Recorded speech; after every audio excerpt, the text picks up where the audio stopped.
So you're wondering if your down payment impacts what interest rate you get on your home loan. Well, the short answer is yes, usually it does. But just like everything, the devil's in the details. So in this video, let's discuss exactly what your down payment will mean in terms of the interest rate that you're gonna get when you're getting a home loan.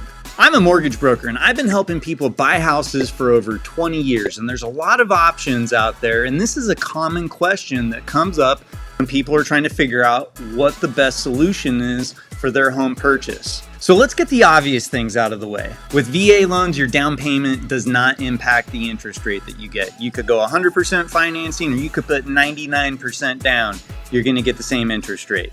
FHA, same story. You're gonna have your minimal down payment of 3.5%, and then anything beyond that, you're gonna get the same deal. Now, at a certain point with FHA, if you put enough down, it will reduce your monthly mortgage insurance, your PMI, but I'm not talking about PMI here. I'm talking about interest rate and how it's impacted by your down payment. When it comes to USDA loans, same story. 100% financing does not matter. When we're talking down payment impacting the interest rate that you're getting, it's going to be your conventional mortgages, so Fannie Mae, Freddie Mac. It'll be your jumbo loans, which are the loans that are more than what Fannie Mae or Freddie Mac will cover, and your non-QM stuff like your bank statements, DSCR, all that like fancy stuff that you see advertisements for that sound like it's for real estate investors or self-employed borrowers.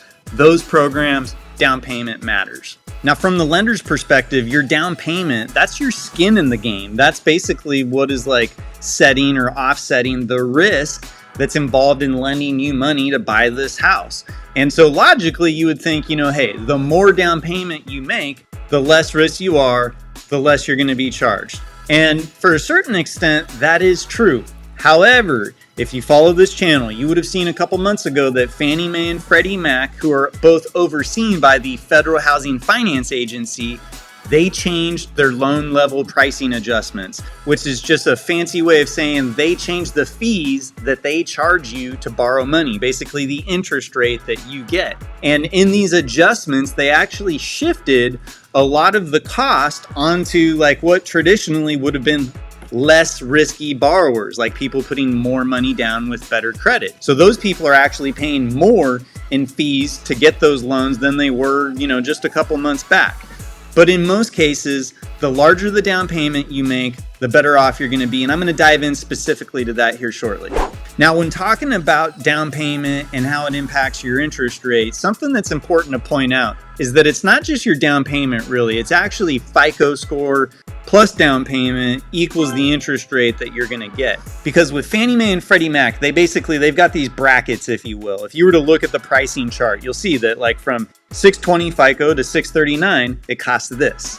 From 640 to 659, it costs this. And they do that all the way to 780 and above. Then they layer on 3% down, 5% down, 10% down, 20, 25, 30 and beyond. And basically, depending on where your FICO score is in your down payment, you line those up, and that is how much it's gonna cost you extra to get that loan based off of your FICO and your down payment.